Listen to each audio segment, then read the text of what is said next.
जय जगदीश हरे, जय जगदीश हरे स्वामी, जय जगदीश हरे। जय हो नरसिंह दे, जय हो नरसिंह दे, नरसिंह दे, जय हो नरसिंह दे। जय हो प्रहलाद महाराज, जय हो प्रहलाद महाराज, प्रहलाद महाराज, जय हो प्रहलाद महाराज। जय हो नर हरि, जय हो नर हरि, नर हरि, जय हो नर हरि। जय हो लक्ष्मी नरसिंह, जय हो लक्ष्मी नरसिंह, लक्ष्मी नरसिंह, जय हो लक्ष्मी नरसिंह। नित्य गौर हरि बोल, हरि बोल, हरि बोल, नित्य गौर हरि बोल। जय जय प्रभुपाद, प्रभुपाद, प्रभुपाद, जय जय प्रभुपाद। जय जय गुरुदेव, गुरुदेव, गुरुदेव, जय जय गुरुदेव। भक्ति विनाशक नरसिंहदेव भगवान की जय। भक्त शिरोमणि प्रसाद महाराज की जय। हरि बोल बहुत सुंदर माता जी, बहुत सुंदर, धन्यवाद। हरे कृष्ण। सभी भक्तों के चरणों में दंडवत प्रणाम। दंडवत प्रणाम, सभी भक्तों के चरणों में दंडवत प्रणाम। जी माता जी, 10 नाम अपराध बोल दीजिएगा। हरे कृष्णा। सभी भक्तों को दंडवत। भगवान नाम के जप में होने वाले 10 नाम अपराध। भगवान नाम के प्रचार में संपूर्ण जीवन समर्पित करने वाले महाभागवतों की निंदा करना। दूसरा, श्री ब्रह्मा आदि देव के नाम को भगवान नाम के समान अथवा उससे स्वतंत्र समझना। तीसरा, आध्यात्मिक गुरु की अवज्ञा करना अथवा उन्हें साधारण मनुष्य समझना। चौथा, वैदिक शास्त्रों का प्रमाणों का खंडन करना। पांचवा, हरे कृष्ण महामंत्र की जप की महिमा को काल्पनिक समझना। छठा, पवित्र भगवान नाम में अर्थवाद का आरोप करना। सातवां, पवित्र भगवान नाम के बल पर पाप करना। आठवां, हरे कृष्ण महामंत्र के जप को वेदों में वर्णित एक सूक्ष्म काम कर्म कांड के समान समझना। नौवां, अश्रद्धालु व्यक्ति को हरि नाम की महिमा का उपदेश करना। 10वां, भगवान नाम के जप में पूर्ण विश्वास न होना और इसकी इतनी अगाध महिमा श्रवण करने पर भी भौतिक विषयासक्ति बनाए रखना। भगवान नाम का जाप करते समय ध्यान पूर्वक जप न करना भी अपराध है। अतः प्रत्येक वैष्णव को चाहिए कि इन 10 प्रकार के अपराधों से सदा बच के रहें, ताकि श्री कृष्ण के चरण कमलों में प्रेम शीघ्र प्राप्त हो, जो मनुष्य जीवन का परम लक्ष्य है। हरे कृष्णा। सभी भक्तों के चरणों में दंडवत प्रणाम। धन्यवाद माता जी, बहुत सुंदर। सभी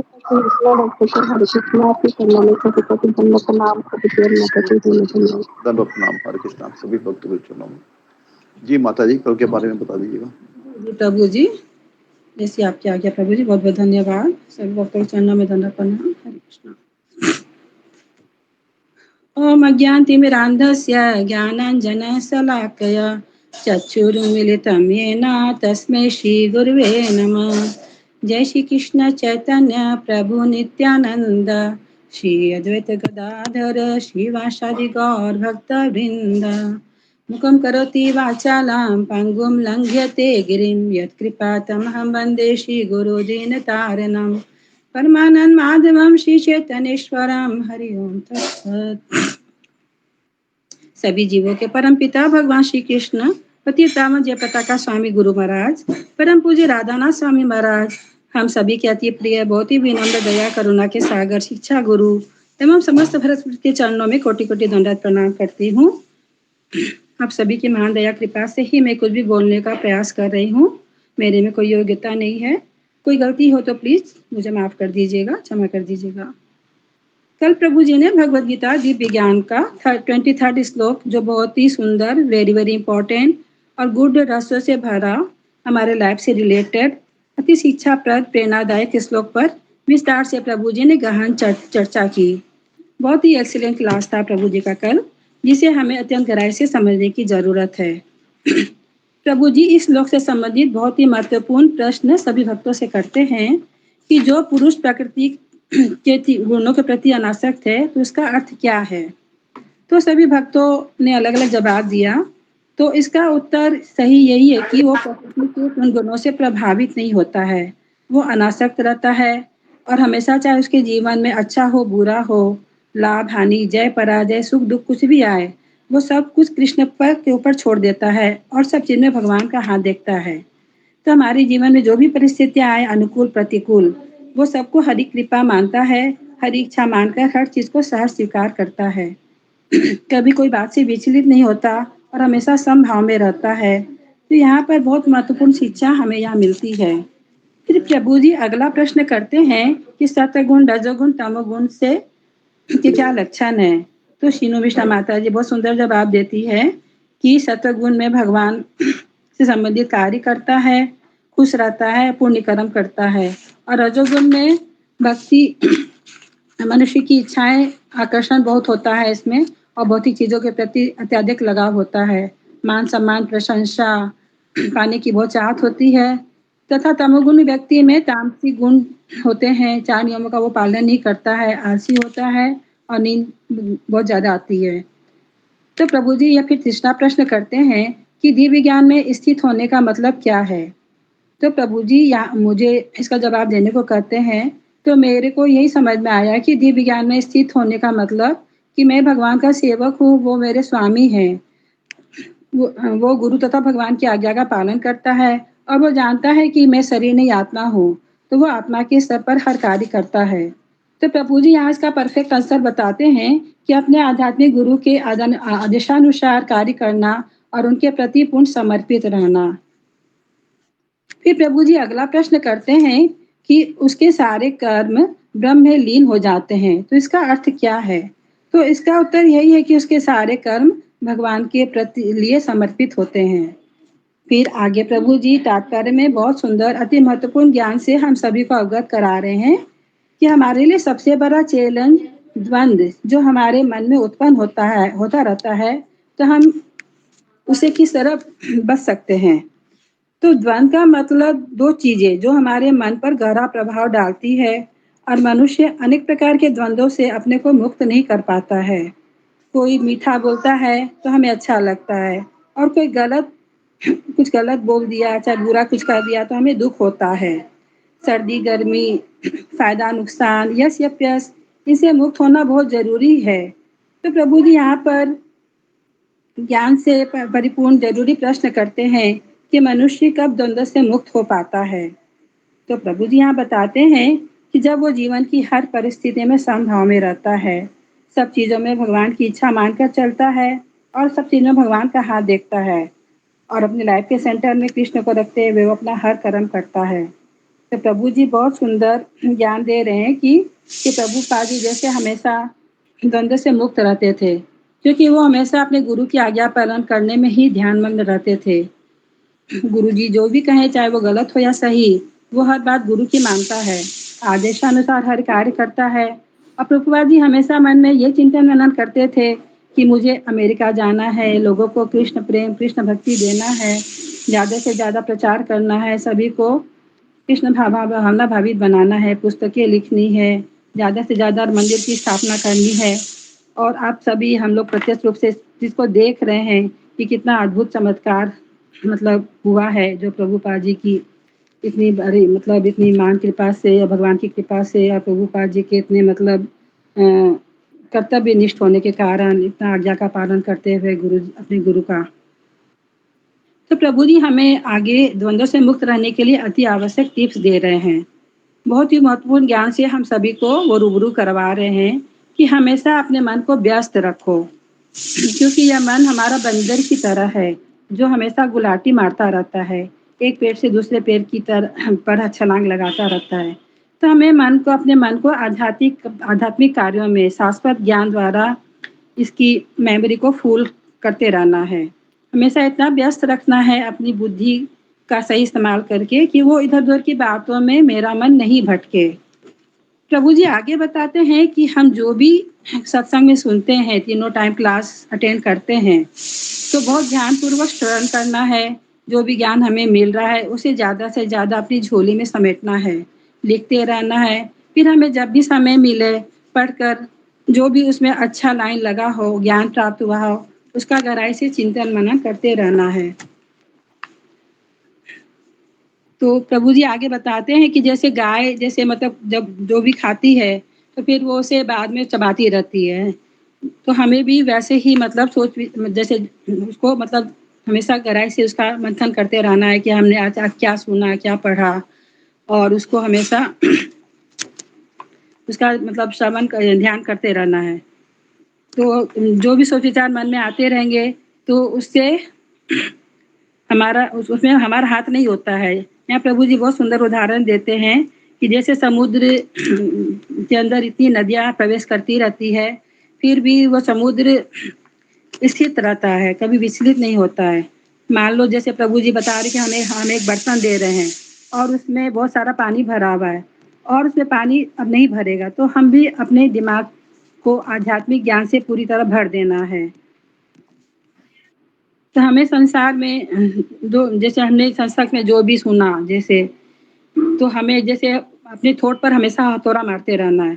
तो जो भी हम सत्संग में सुनते हैं, तो लेकिन जब हम उसको अपने जीवन में नहीं उतारेंगे तो कोई फायदा नहीं होता है, लाभ नहीं मिलता है। तो इसका मतलब उसका फिर कोई मतलब नहीं है। तो हमें गहराई से एनालाइज करना चाहिए कि जो भी हमने श्रवण किया, जो भी हमने मतलब उसमें जो भी हमने गुरु जी के मुख से सुना, जो भी उसमें पढ़ा, तो उसमें क्या मेन पॉइंट था, उसे याद रखना है, फिर उसे जीवन में अप्लाई करना है। तो प्रभु जी बहुत ही ज्ञानवर्धक बातों से हमें परिचय करवा रहे हैं कि हमें द्वंद्व से मुक्त होना है, तो अपने को पूरी तरह आध्यात्मिक कार्यों में डुबो देना है, उसमें एकदम से रम जाना है, जैसे पानी में नमक पूरी तरह घुल जाता है। जब हम चिंतन मनन करके लेक्चर में क्या क्या क्या सुना था याद करते रहेंगे, तो ये याद ही हमारा अलंकार है, गाना है, और हमारी बहुत ही बड़ी संपत्ति है और हम इसके मालिक हैं। तो हमें उसमें पूरी तरह खो जाना है, कथा में, कीर्तन में, सेवा करने में, अपने अपने मेमोरी को पूरी तरह फुल करना है। जब भी कोई भी गलत विचार मन में आए तो हमें उसे दूर करना है, मतलब उसको अपने उसके ऊपर हावी नहीं होने देना है। कोई भी हमें उस समय प्रवचन सुनने में अपना ध्यान लगाना है, अपना मन लगाना है। हम कभी भी कोई भी तरह का आध्यात्मिक कार्य कर सकते हैं। और संसार के रिश्ते भी प्रभु जी यही बोले कि हमें निभाने पड़ते हैं, तो हमें उन्हें भी थोड़ा खुश रख के चलना है, लेकिन असली हृदय हमें कृष्ण भावना में लगाना है। हमें बहुत एक्सपर्ट बनना है, हमें सिंसियर सीरियसनेस भक्ति मार्ग में पूरी तरह परिपक्वता रखना है, तभी हम इस चीज़ों से ऊपर उठ पाएंगे। हमारा माइंड प्रभु जी बताते कि बहुत ज़्यादा गंदा है, पता नहीं उसमें कैसे कैसे अनगिनत बातें विचार आते रहते हैं, लेकिन उस पर नियंत्रण करने के लिए हमें अच्छे सोच विचार से, आध्यात्मिक ज्ञान से को और अपने को लक्ष्य बनाकर माइंड की को फोकस करके उस पर गहराई से हमेशा चिंतन मनन करते रहना है। हमें अपने कानों को अच्छी बातों से फिलअप करना है। जब भी मन इंद्रिय की बातें करे तो उसे तुरंत डाइवर्ट कर देना है।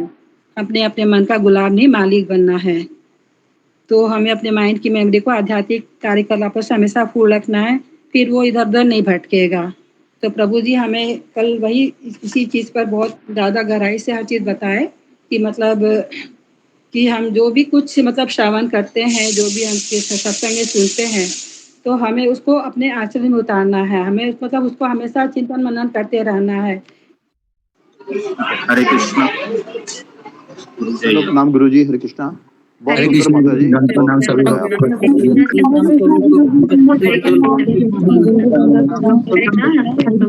हरे कृष्णा प्रभु जी दंडक प्रणाम। हरे कृष्णा गुरु जी दंडक प्रणाम। सब भक्तों को दंडक प्रणाम। हरे कृष्णा।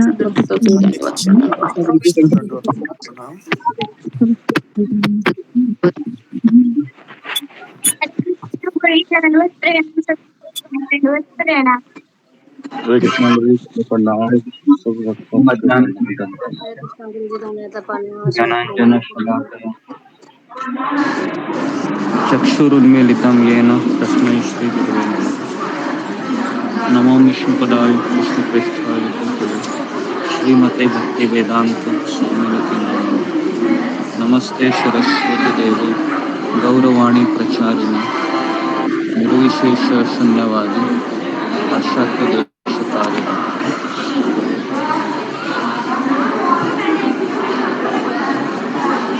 हे कृष्ण करुणा सिंधु दीनबंधु जगत्पते गोपीश गोपिका कांत राधा कांता नमोस्तुते तप्त कांचन गौरांगी राधे वृंदावनेश्वरी वृषभानुसुते देवी प्रणमामि हरिप्रिये वाञ्छाकल्पतरुभ्यश्च कृपा सिन्धुभ्येव च पतितानां पावनेभ्यो वैष्णवेभ्यो नमो नमः।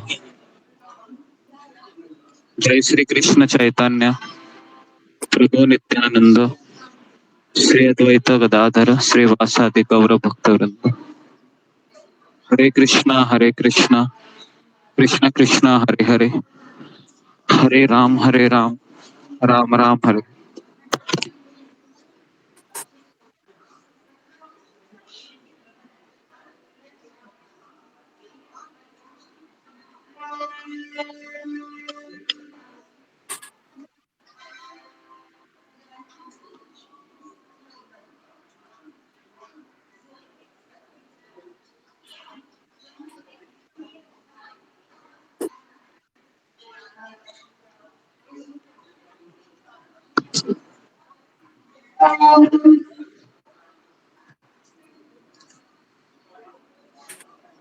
ओके हरे कृष्ण।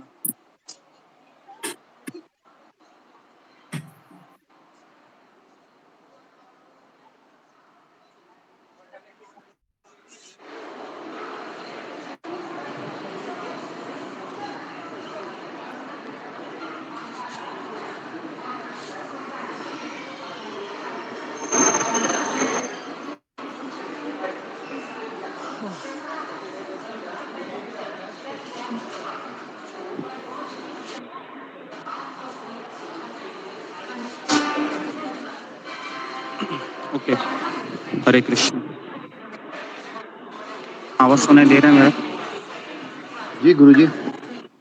अशोक चावला को जी जी गुरुजी, आ रही है आवाज। तो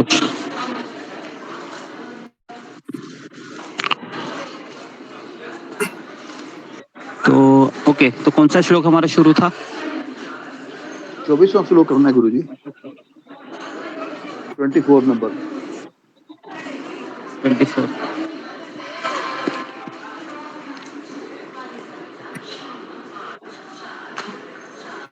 लगता है এটা খুলতে চেষ্টা করো কোন সাইট খুললে তো আমি এই চলে গেলে আমি গাড়ি চলে গেলে এগুলো তো একটা ওইলি হয়ে যায়। रंजित माता जी म्यूट कर दीजिएगा। रंजित माता जी म्यूट कर दीजिएगा, धन्यवाद।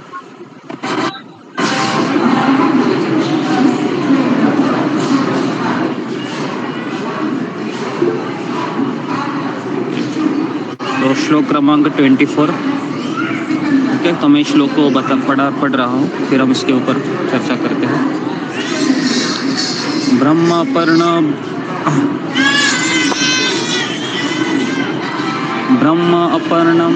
ब्रह्म हवि ब्रह्म अग्नि ब्रह्म न हुतम ब्रह्म एव तेन गंतव्यम ब्रह्म कर्म समाधिम ब्रह्म अर्पणम ब्रह्म हवि ब्रह्म अग्नि ब्राह्मणाहुतम ब्रह्म एव तेन गंतव्यम ब्रह्म कर्म समाधिना।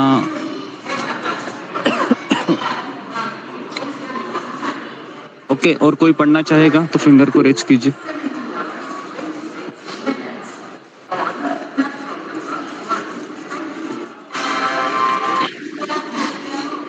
ओके, अशोक चावला का नाम लीजिए। जी जी गुरुजी। प्रतिभा माता जी हरे कृष्णा। हरे कृष्ण प्रभु जी, दंडवत प्रणाम। हरे कृष्ण गुरुजी चरणों में, सभी भक्तों के चरणों में दंडवत प्रणाम। ओम ब्रह्मार्पणं ब्रह्मा हवि ब्रह्माग्नो ब्रह्मणाहुतं ब्रह्मैव तेन गंतव्यं ब्रह्म कर्म समाधिना। हरे कृष्ण। धन्यवाद माता जी, बहुत सुंदर। रंजना माता जी हरे कृष्णा। हरे कृष्णा प्रभु जी के चरणों में पटुल देना प्रणाम, सबको चरणों में देना प्रणाम। हरे कृष्णा। ब्रह्मार्पणं ब्रह्मघवि ब्रह्म अग्रो ब्रह्मणाहुतं ब्रह्म गंतव्यम ब्रह्म कर्म समाधिना। हरे कृष्ण। धन्यवाद माता जी, बहुत सुंदर। अब मेरी टर्न है। ब्रह्म अर्पणम ब्रह्म हवि ब्रह्म अग्नो ब्रह्मणाहुतम ब्रह्म एव तेन ब्रह्म गंतव्य ब्रह्म कर्मा समाधिना। पद्मा कटारिया माता जी, हरे कृष्णा। हरे कृष्ण। दंडवत प्रणाम। प्रभु जी को दंडवत प्रणाम, सारे भक्तों को दंडवत प्रणाम। ब्रह्मार्पणम ब्रह्म हवि ब्रह्मणाग्नो ब्रह्मणाहुतम ब्रह्मैव तेन गंतव्यम ब्रह्म कर्म समाधिना। हरे कृष्ण। धन्यवाद माता जी, बहुत सुंदर। नमिता साहा माता जी, हरे कृष्णा। हरे कृष्ण गुरु जी, दंडवत प्रणाम गुरु जी, से भक्त को प्रणाम। ब्रह्म वर्णम ब्रह्म हवि ब्रह्म अग्नि ब्रह्म हुतम ब्रह्मेगेत गतैव ब्रह्म कर्म समाधिना। हरे कृष्ण, प्रणाम प्रभु जी। बहुत सुंदर माता जी, धन्यवाद। ज्योति मारी माता जी, हरे कृष्णा। हरे कृष्ण प्रभु जी, दंडवत प्रणाम आपके चरणों में। ब्रह्म अर्पणम ब्रह्म हवि ब्रह्म अग्नो ब्रह्मणाहुतम ब्रह्म एव तेन गंतव्यम ब्रह्म कर्म समाधिना। दंडवत प्रणाम प्रभु। धन्यवाद माता जी, धन्यवाद। ममता पाल माता जी, हरे कृष्णा। दंडवत प्रणाम प्रभु जी। ब्रह्म अर्पणम ब्रह्म हवि ब्रह्म अग्नो ब्रह्मणहुतम ब्रह्म एव तेन गंतव्यम ब्रह्म कर्म समाधिना। दंडवत प्रणाम प्रभु जी। बहुत सुंदर माता जी, धन्यवाद। सुजाता मेहर माता जी, हरे कृष्णा। हरे कृष्णा। दंडवत प्रणाम। ब्रह्म अर्पणं ब्रह्म हविः ब्रह्म अग्नो ब्रह्मणाहुतं ब्रह्म एव तेन गंतव्यं ब्रह्म कर्म समाधिना। हरे कृष्ण। धन्यवाद माता जी, बहुत सुंदर। वृषाली माता जी, हरे कृष्णा। हरे कृष्णा। सभी भक्तों को दंडवत प्रणाम, गुरु जी को दंडवत प्रणाम। ब्रह्मार्पण ब्रह्म हवि ब्रह्माग्नो ब्रह्मणाहुतं ब्रह्मैव तेन गंतव्यं ब्रह्म कर्म समाधिना। हरे कृष्ण। बहुत सुंदर माता जी, धन्यवाद। सतीश माथुर प्रभु जी, हरे कृष्णा। ब्रह्मणर्पणं ब्रह्म हवि ब्रह्माग्नि ब्रह्माणि हुतं ब्रह्मेव तेन गंतव्यं ब्रह्म कर्म समाधिना। धन्यवाद प्रभु जी, बहुत सुंदर। मामुनी पाल माता जी, हरे कृष्णा। हरे कृष्णा। धन्यवाद प्रणाम।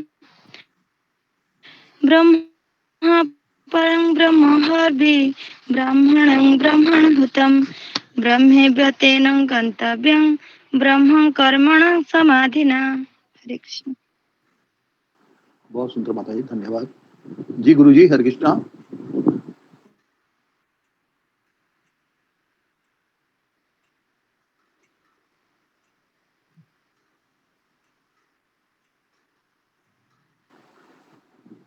हरे कृष्णा गुरु जी।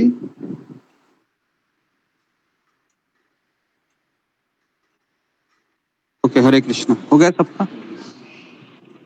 जी गुरु जी, हो गया जी। तो इसका अनुवाद तात्पर्य जरा पढ़िए आप, अशोक चावला। जी गुरु जी।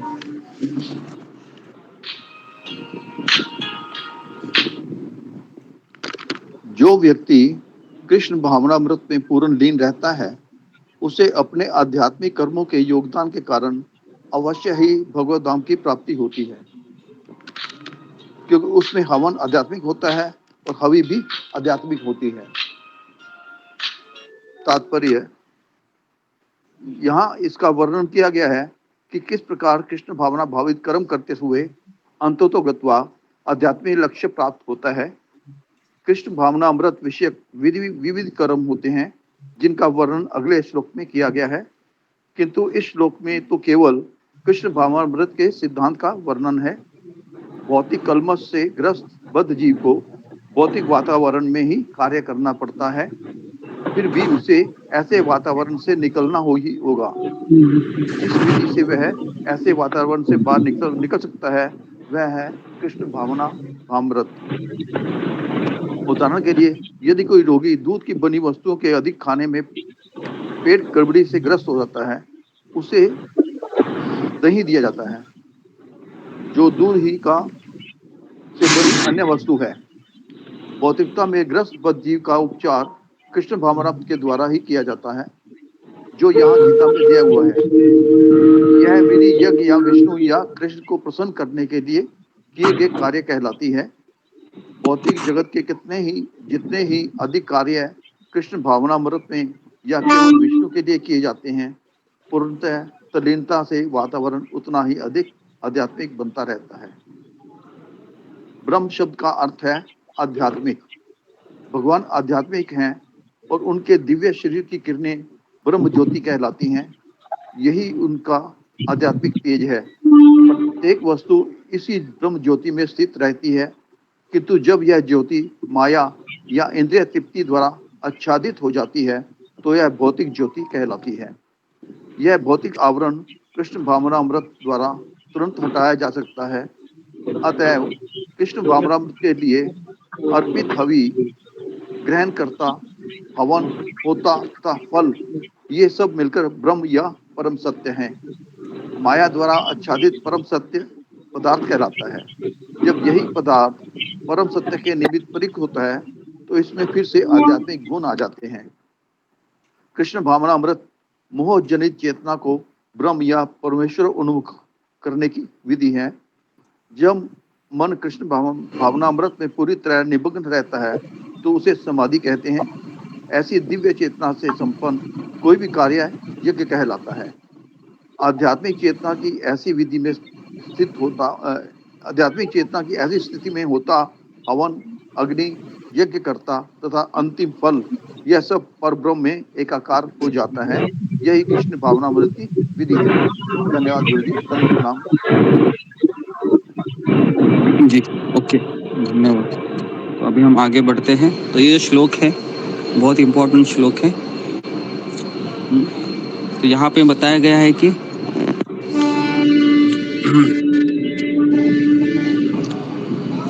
जो व्यक्ति कृष्ण भावनामृत में पूर्णतया लीन रहता है, वापस वही चीज आ गई।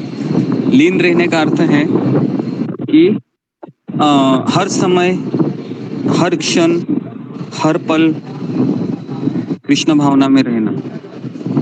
तो जी, तो आज मेरा परम सौभाग्य है कि मैं आप लोगों को मथुरा स्टेशन पर बैठकर क्लास दे रहा हूँ। तो अचानक ऐसा हुआ कि ट्रेन बराबर 3 बजे ही यहीं पर रुकी और मैंने सोचा कि फिर यहाँ से अभी ट्रेन है मेरा 6 बजे का, तो बराबर 3 बजे ही ऐसा हुआ। 3:05 को मैं उतरा यहाँ पर, थोड़ा सा पानी पी लिया फिर यहाँ पर, और फिर वहाँ पर बहुत ही गड़बड़ थी। तो पीछे एक ब्रिज है, तो ब्रिज पर मैं बैठा हूँ और यहाँ पर एक हवा शरीर को स्पर्श कर रही है। तो जैसे ही हवा शरीर को स्पर्श कर रही है तो अच्छा लग रहा है कि भगवान श्री कृष्ण इसी मथुरा में लीला करते थे। और यहाँ का हर एक वृक्ष है, यहाँ का हर एक पत्ता है वृक्ष का। काफ़ी सारे भक्त हैं यहाँ पर, रेलवे स्टेशन पर जप करते हुए दिखाई दिए और एकादशी का दिन भी था। बहुत अच्छा लगा, भगवान की कृपा हो गई ऐसा लग रहा था। काफ़ी भक्त यहाँ पर बैठे हैं प्लेटफॉर्म पे, एकादशी तो जप कर रहे हैं। तो जी, तो इस तरीके से हरि बोल गुरु जी, बहुत सुंदर। यहाँ जी, तो यहाँ का हर एक वृक्ष है, दिखाई दे रहा है किस तरह से भगवान श्री कृष्ण के भक्त है सब। ये वृक्ष है, हवा है, यहाँ के लोग हैं, ये सारे साधारण नहीं है, ऐसा हमने प्रभुपाद जी से सुना है। तो उस शब्दों को मैं याद कर रहा था कि मथुरा में हम आए हैं और एकादशी के दिन आने का सौभाग्य मिला। कुछ समय ही क्यों ना हो, 2 घंटा 3 घंटा यहाँ पर रहूँगा, फिर हम आगे प्रस्थान करेंगे। ओके जी। आगे बढ़ते हैं अभी। ओके, तो जो व्यक्ति कृष्ण भावनामृत में पूर्णतः लीन रहता है, तो वापस वही चीज आ गई। कल हमने इसी के ऊपर चर्चा की थी कि क्यों नहीं मेरा मन लीन रहता है, क्यों नहीं मेरा मन भगवान में लीन क्यों नहीं हो रहा। मैं चाहता हूं कि लीन हो, डूब जाए, लेकिन एक कोई शक्ति है जो इसको डूबा नहीं देती है। एक शक्ति है जो हमेशा मुझे भगवान के पास नहीं जाने दे रही है। वो शक्ति है कि मैं चाहता हूँ कि मैं हमेशा मेरा मन कृष्ण में लगा रहे, लेकिन ऐसा क्यों होता है कि एक सूखापन आने लगता है माला में या फिर भजन में, और जब सत्संग मिलता है तो बहुत मीठापन लगता है। लेकिन अकेले में अगर डुबाना चाहूँ मेरा मन कृष्ण में, तो एक शक्ति है जो मुझे पीछे खींच लेती है। वो शक्ति क्या है? वो शक्ति है हमारे अनर्थ या रजोगुण तमोगुण, इसका प्रभाव जो हमें दूर लेके जाता है। तो इसके लिए कौन सा उदाहरण आपको याद आ रहा है? जिस तरह से जीवात्मा और भगवान का संबंध है, ये लो चुंबक की तरह है। और अगर मान लो मेरे पास लो चुंबक है, लेकिन अचानक लो चुंबक मेरे हाथ से गिर गया और उसको मिट्टी लग गई, अभी मैं उस लो चुंबक के पास लोहे को लाता हूं तो चिपक ही नहीं रहा है। हालांकि वो चिपकना चाहिए, उसका नेचुरल है वो कि लोहा चुंबक है वह चिपक जाता है लोहे को। लेकिन प्रॉब्लम क्या हुआ है? अभी उसको मिट्टी लगी है। तो बहुत कोशिश कर रहे हैं हम कैसे तो चिपक जाए भाई, है ना। एक बार चिपक गया मेरा लो चुंबक लोहे से, या फिर मेरा मन कृष्ण में, तो फिर मुझे किसी चीज का टेंशन ही नहीं है। ना मुझे भूख सताएगी, ना मुझे प्यास सताएगी, ना मुझे नींद सताएगी, है ना। काफी चीजें वो एकदम बैलेंस हो जाएगी फिर। लेकिन क्या करे, वो लो चुंबक में क्या लगा है? अभी क्या लगा है हमारे लो चुंबक में? वो मिट्टी लगाई है, वो मिट्टी लगी है, वो रस्ट लगा है। तो इसलिए हम चाहते तो बहुत कुछ है कि मेरा मन लीन हो जाए, डूब जाए कृष्ण में सदा सदा के लिए। कल हमने कौन सा उदाहरण दिया था, किसी को याद है? जी फिंगर को रेज कीजिए। किस तरह से हमें डूबना है? मैंने एक एग्जाम्पल दिया था, देखता हूँ आपको याद आता है कि नहीं। अब इतना सब बताने के बाद तो जी ओके। सतीश कुमार प्रभु।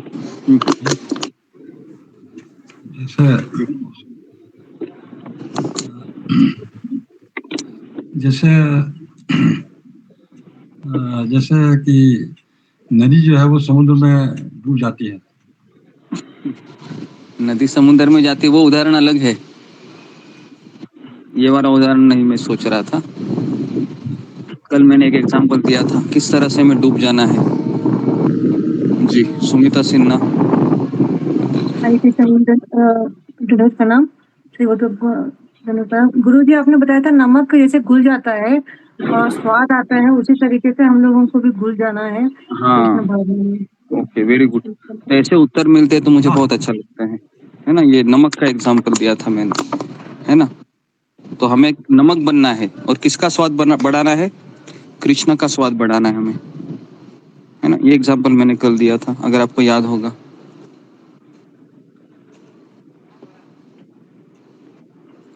ठीक है जी। तो इसको जरा आप लिखिए, किस तरह से हमें लीन होना है। नमक अपना अस्तित्व तो एक तरीके से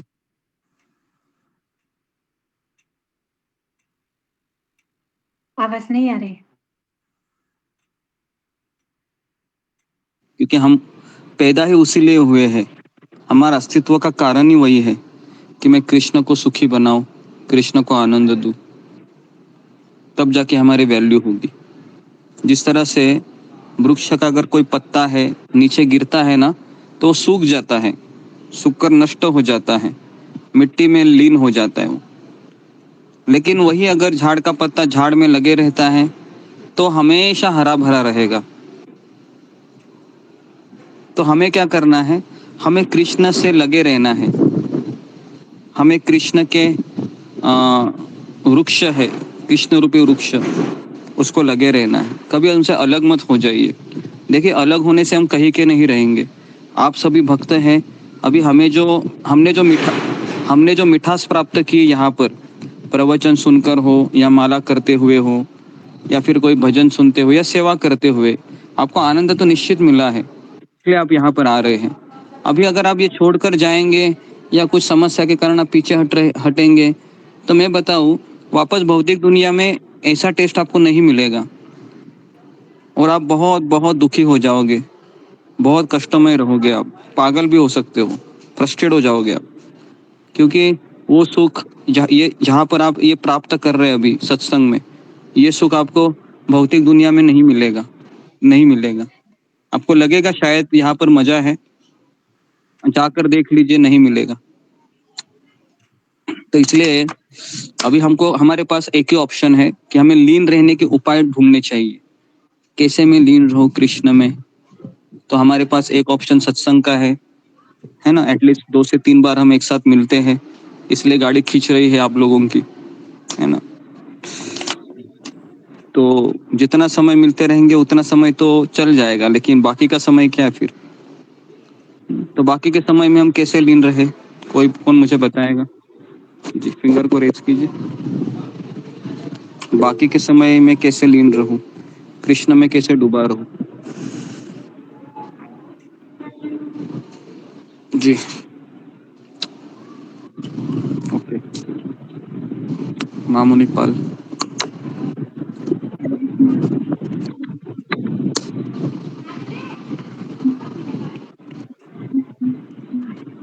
नेक्स्ट ममता पाल।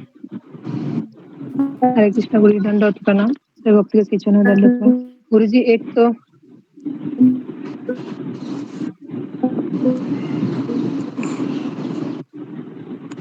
हरे कृष्ण गुरु जी, दंडवत प्रणाम। गुरु जी, एक तो हम माला करके भगवान की इसमें लीन रह सकते हैं, और दूसरा जो है, जैसे कि आप जो हमें कथा बताते हैं भगवान के बारे में, जो भी कथा सुनाते हैं, अगर उसका आप एक पॉइंट भी हम अगर हमारे दिमाग में अगर रखते हैं हम, तो उसको जो आप कल बोल रहे थे कि हमें वो गाय जैसा पांच करते रहते हैं, खाना चबाते रहते हैं, अगर हम उसी एक पॉइंट थॉट को अगर चबाते रहेंगे हमेशा कि गुरु जी ने क्या पॉइंट आज बताया जो हमें अच्छा लगा और जो हमें जीवन में उतारना चाहिए, तो हम पूरा दिन में वो भगवान के इसमें लीन रह सकते हैं, उसी थॉट में रहकर। हरे कृष्ण का ये अच्छा पॉइंट बताया है ना। इसी के ऊपर कल हमने जोर दिया था, अगर आपको याद होगा तो, कि हम कोई तो एक थॉट को हम चबाते रहेंगे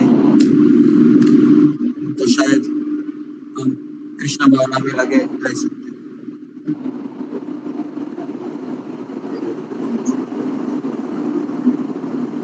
और इसके अलावा किसी का उत्तर हो सकता है? जी, अशोक चावला प्रभु।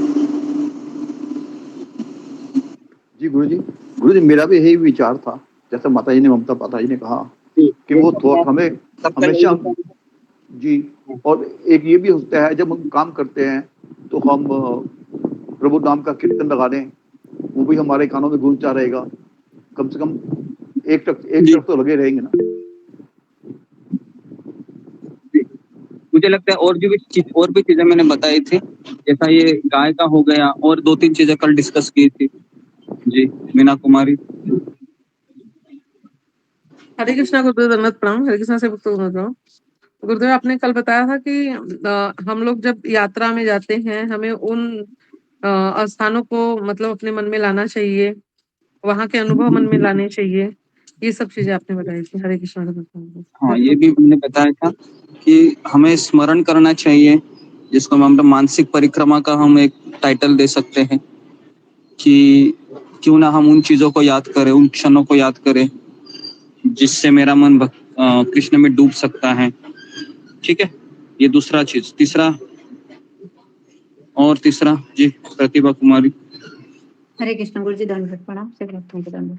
गुरु जी, कल आपने कहा था जैसे राधानाथ स्वामी, परम पूज्य श्री राधानाथ स्वामी महाराज जी का उदाहरण दिया था, जैसे कि वो प्रसाद पाने से पहले मतलब अपने सब वृंदावन के अनुभव को याद करते थे, स्मरण किया करते थे, उसके बाद वो प्रसाद लेते थे। उसी तरह हमको स्मरण करना चाहिए, वो वृंदावन की गलियां हो या फिर उनके जो अनुभव है, किस तरह उन्होंने कितनी कठिनाई से इस आंदोलन मतलब इस भावना में आए हैं, कृष्ण भावना तक आने का सारा स्मरण करते थे गुरु जी।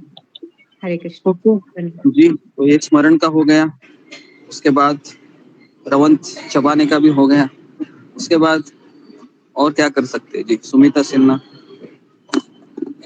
हरे कृष्ण गुरु जी, दंडवत प्रणाम। गुरु जी, आपने बताया था कि जैसे कि अगर हम खाना बनाते हैं तो जब अग्नि को देखते हैं या तो जब हम कपड़े धोते हैं तो उस तरीके से भी हम जो कृष्ण भावना भावित कर सकते हैं अपना कार्य, कि हमें भगवान को याद करना चाहिए कि, और जैसे अगर हम पेड़ को देखते हैं तो ये देखना चाहिए कि ये सब जीवात्मा है, इनका उद्धार कैसे हो सकता है। तो ये सारी छोटी छोटी चीजें देख सकते हैं शायद गुरु जी। हरे कृष्ण गुरु जी, दंडवत प्रणाम। ये कितने लोग ऐसा सोचते हैं? जरा मुझे फिंगर को रेस करके बताइए कि आप जब पेड़ को देखते हैं तो आपको कृष्ण की याद आती है, या आप जब पानी पीते हो तो कृष्ण की याद आती है, आप अग्नि को देखते हो तो कृष्ण की याद करते हैं। ये कितने लोग ऐसा करते भी है? आता है ऐसा याद?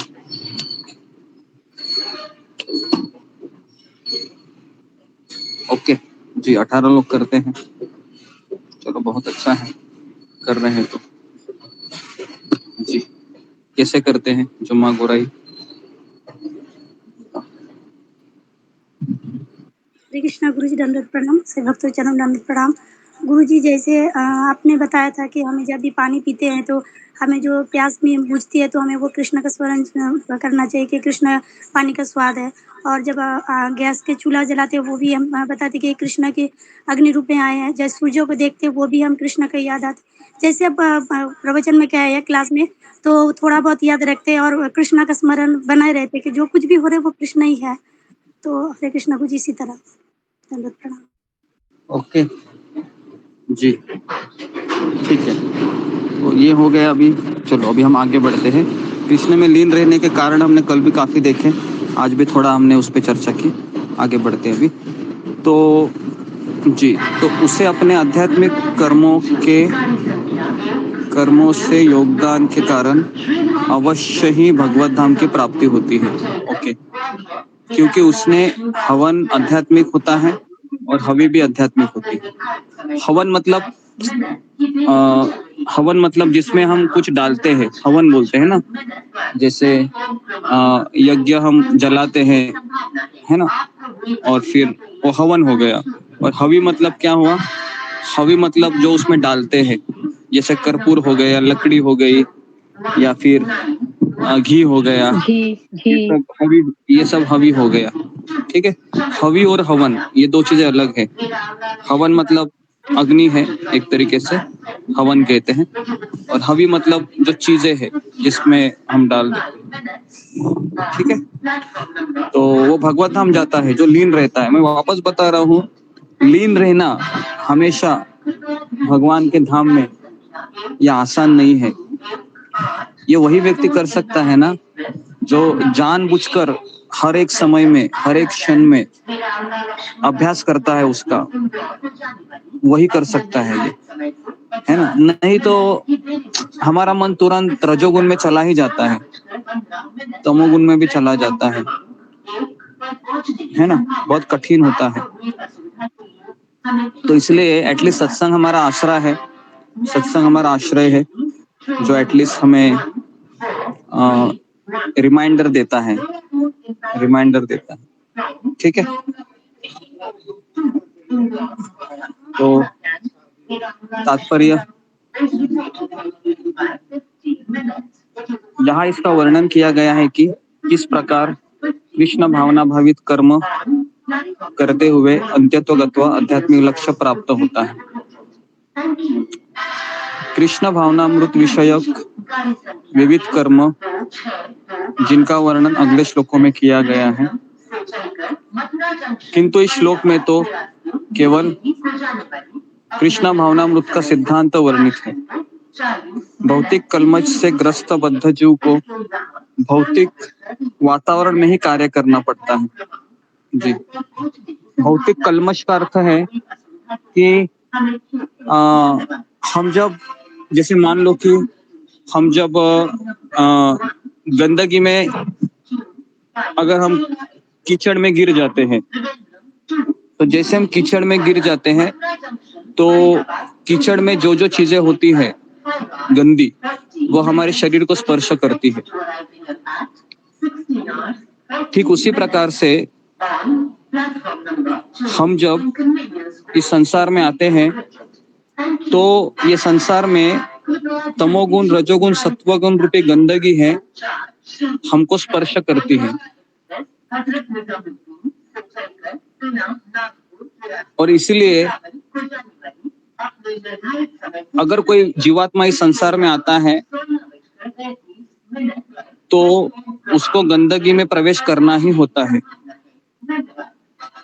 तो हमारे सबके शरीर में, सबके मन में ये गंदगी है वह प्रवेश कर चुकी है।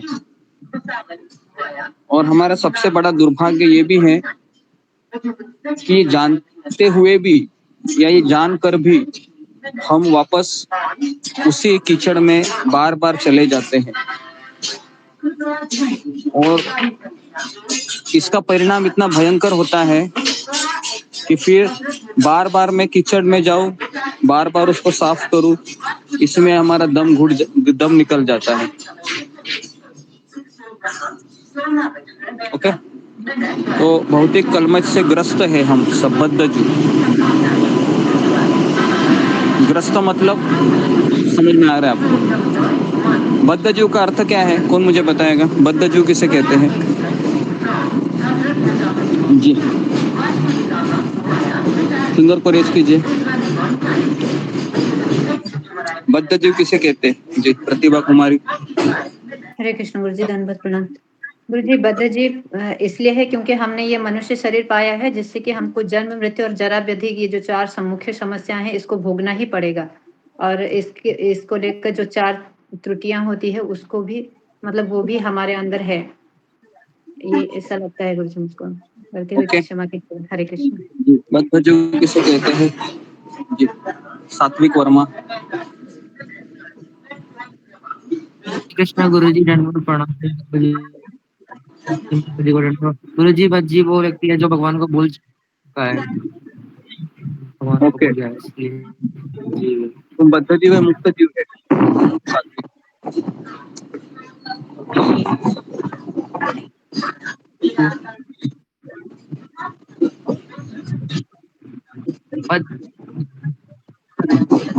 बद्धजीव है जी। कितनी बार कृष्ण को भूल जाता है?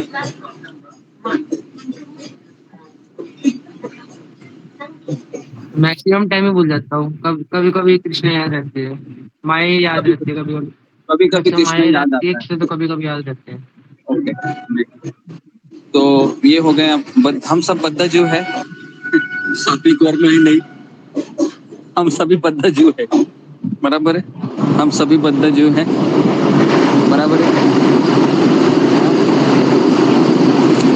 बद्धजीव का अर्थ है कि 99% माया में, 1% कृष्ण में। कोई 90% माया में, 10% कृष्ण में। कोई 80% कृष्ण में, 20% माया में। तो इस तरीके से हर एक का रेशो होता होगा। अभी मुझे पता नहीं है आप लोगों का कैसा रेशो है, लेकिन आप स्वयं उसको इवेल्युएट कीजिए, है ना, मेजरमेंट कीजिए कि मेरा मन कितना कृष्ण में लगता है, मेरा कृष्ण मन कितना मन माया में लगता है। तो उससे हम बद्धजीव का एक रेशो हम फाइंड आउट कर सकते हैं।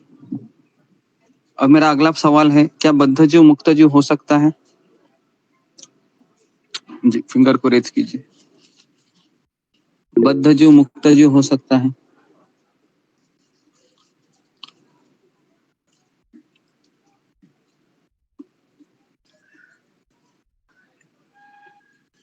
जी, सुलेखा।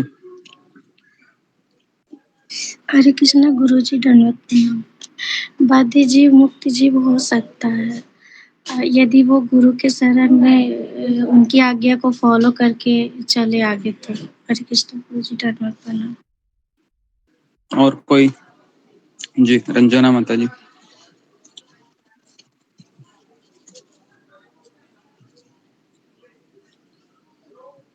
नेक्स्ट हो गया, इतना ही है क्या? सिंपल सवाल है, जी बताइए धर्मराज गिमरे प्रभु।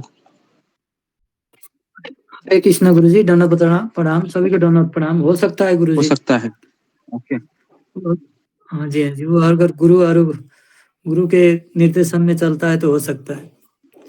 ओके जी। तो बद्ध जीव मुक्त जीव हो सकता है, लेकिन उसके लिए उसको भगवान की कृपा, गुरु की कृपा चाहिए, और स्वयं उसके पास भी 3 चीजें चाहिए। कौन सी 3 चीजें चाहिए बद्ध जीव के पास, जिससे मुक्त जीव हो सकता है? जी, ये मैंने बताया था, परम पूज्य राधा स्वामी महाराज के शब्द है ये। किसी को याद आ रहे होंगे तो कृपया करके मुझे भी याद दिला दीजिए। उनसे वो 3 चीजें हैं जी।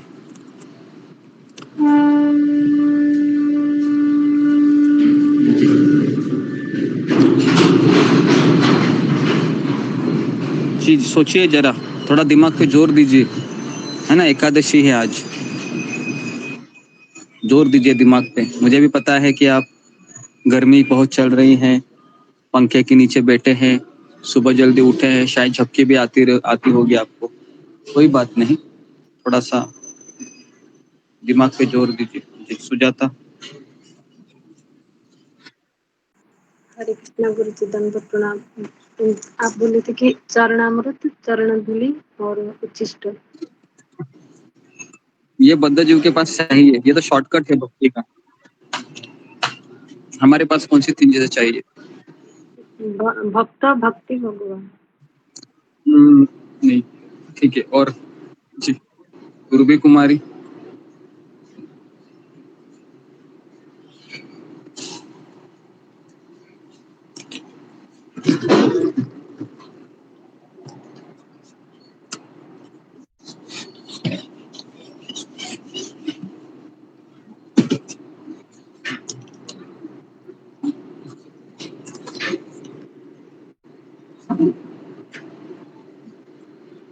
गुरुबी कुमारी, आवाज नहीं आया।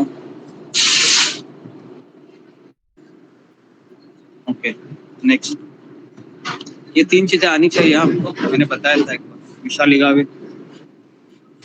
हरे कृष्ण गुरुजी, दंडवत प्रणाम। मुझे लगता है विनम्रता, सहनशीलता और दृढ़ता। ओके, ये चीजें जरूरी है, लेकिन स्पेशली 3 चीजें हैं मैं खोज रहा हूँ, और ये आपको ही देना पड़ेगा। ये उत्तर मैं बताऊंगा नहीं। जी ओके। अंजलि सिंह। हरे कृष्णा गुरुजी, दंडवत प्रणाम।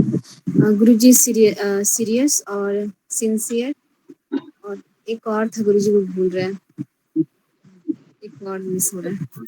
कुछ हद तक ठीक लग रहा है। Okay next. जी बताइए बताइए। जी प्रीति अग्रवाल। हरे कृष्णा गुरुजी, दंडवत प्रणाम। गुरुजी श्रद्धा, समर्पण, गुरुजी तीसरा नहीं, मतलब ध्यान में अनुशासन हो सकता है, मतलब आई एम नॉट श्योर गुरुजी। समर्पण तो है पक्का जी। समर्पण भी नहीं है, श्रद्धा भी नहीं है। ये परम पूज्य राधानाथ स्वामी महाराज के 3 चीजें हैं जो उन्होंने कहा था, अगर जीवन भर ये 3 चीजें आप फॉलो करोगे, है ना, आज एकादशी है, तो मैं मेरे आध्यात्मिक गुरु के शब्दों को आपके पास रख रहा हूँ। जीवन भर अगर हम इन 3 चीजों को फॉलो करेंगे तो हम बद्ध जीव से मुक्त जीव हो सकते हैं। जी बताइए सुमित्रा कुमारी। हरे कृष्ण गुरुजी, दंडवत प्रणाम। सभी वैष्णव भक्तों को दंडवत प्रणाम। गुरुजी दृढ़ निश्चय, धैर्य और सहनशीलता, क्षमा कीजिए। ये भी नहीं, आप जो कह रहे हो वो सब सही हो सकता है, मैं ऐसा नहीं बोल रहा हूँ, लेकिन मैं अलग उत्तर ढूंढ रहा हूँ। जी सरिता कुमारी।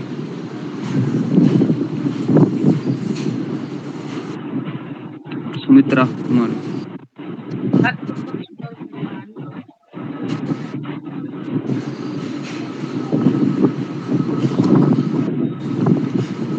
नेक्स्ट सुमित पाठक। श्री कृष्ण गुरु जी दंडवत प्रणाम। श्रवणम कीर्तनम मनन। जी ये भी हो सकता है। ओके जी। अशोक चावला तो गुरुजी सिंसियर होना चाहिए अपने एफर्ट्स में, सीरियस होना चाहिए और उसे सेक्रीफाइस होना चाहिए। सेक्रीफाइस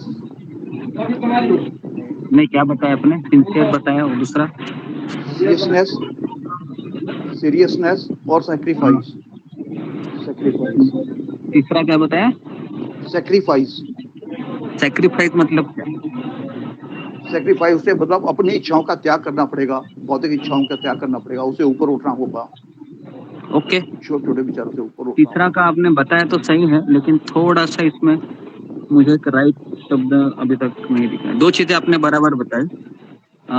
सिंसियर मतलब, सिंसियर को क्या कहेंगे हिंदी में?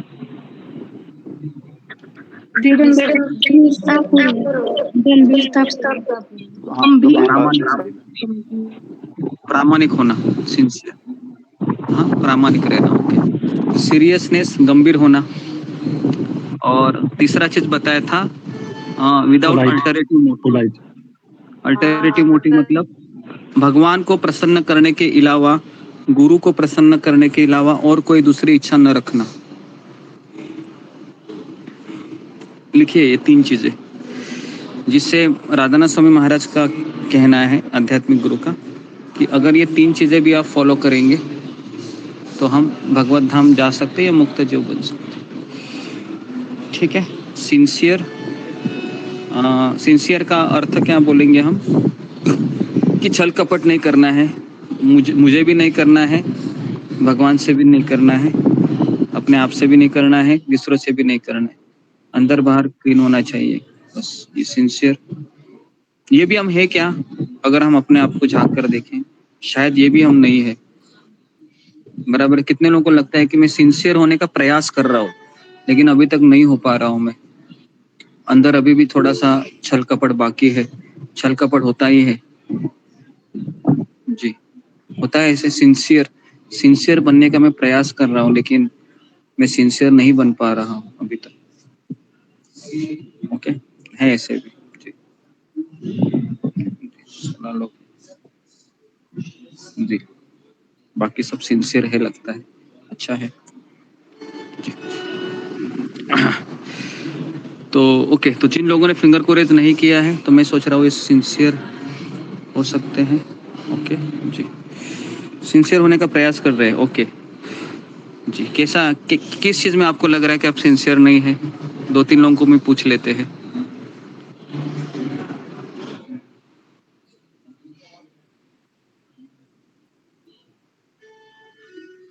जी, ऋतुपूर्णा बोलो।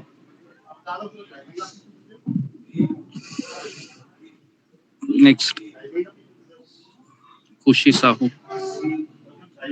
हरे कृष्ण गुरु जी, दंडवत प्रणाम सारे डिवोटीज को। मैं जपा करने में सिंसियर नहीं हूँ। हरे कृष्ण गुरु जी, दंडवत प्रणाम। और गुरु के आज्ञा को भी ठीक से नहीं पालन कर पाती। हरि बोल, Hare Krishna. Okay, sincere. Okay, Aarti Sinha बताइए।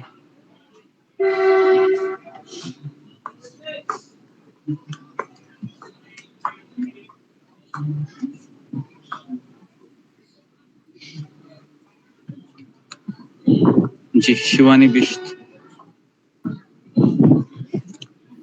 हरे कृष्ण गुरु जी, दंडवत प्रणाम। सभी भक्तों को दंडवत प्रणाम। गुरु जी आवाज आ रही है मेरी? सभी दो आवाज आ रही है। आरती माता जी, आप म्यूट हो जाइए। नहीं हो पाई हूँ। मैं यहाँ आती हूँ, भक्तों को देखती हूँ तो उनको देख के बहुत अच्छा लगता है, लेकिन उनके जब खुद को कंपेयर करती हूँ तो मैं तो अपने खुद को माइनस में ही देखती हूँ अभी। ओके जी, तो यहाँ पर आके हम कंपेयर करते हैं और हमको लगता है कि मैं बहुत नीचे हूँ। Okay next. बोलिए शिवानी। हरे कृष्णा गुरुजी, दंडवत प्रणाम। सभी भक्तों को दंडवत प्रणाम। गुरुजी, मैं अपनी रिस्पॉन्सिबिलिटी के लिए सिंसियर नहीं हूँ और आपकी आज्ञा मानने के लिए भी सिंसियर नहीं हूँ और सेवा के लिए भी सिंसियर नहीं हूँ। और सुबह जी ओके, मैक्सिमम लोगों का यही कहना है। ठीक है, तो अभी सिंसियर हो गया। अभी सीरियसनेस, सीरियसनेस की व्याख्या क्या हो सकती है? सीरियसनेस को हिंदी में गंभीरता कहते हैं। तो अगर मैं अपने आप को गंभीर कहूँ तो कौन सी चीज मैं नहीं करूँगा कभी, बताइए मुझे। फिंगर को रेज कीजिए। गंभीरता का सही मीनिंग क्या है? मैं गंभीर हूँ, ये कैसे मैं अपने आप को कह सकता हूँ भक्ति के लेके? जी मीनाक्षी रावत। हरे कृष्ण दंडवत प्रणाम। सभी भक्तों को दंडवत प्रणाम। गुरुजी, गंभीर का मतलब होगा कि जब भी हमें समय मिलता है तो हम उसको ऐसे ही न गवाए, हम माला करें या फिर शास्त्रों को पढ़े या रिकॉर्डिंग सुने, मतलब भक्ति से ही संबंधित करें, अपने समय को ऐसे ही न गवाए गुरुजी।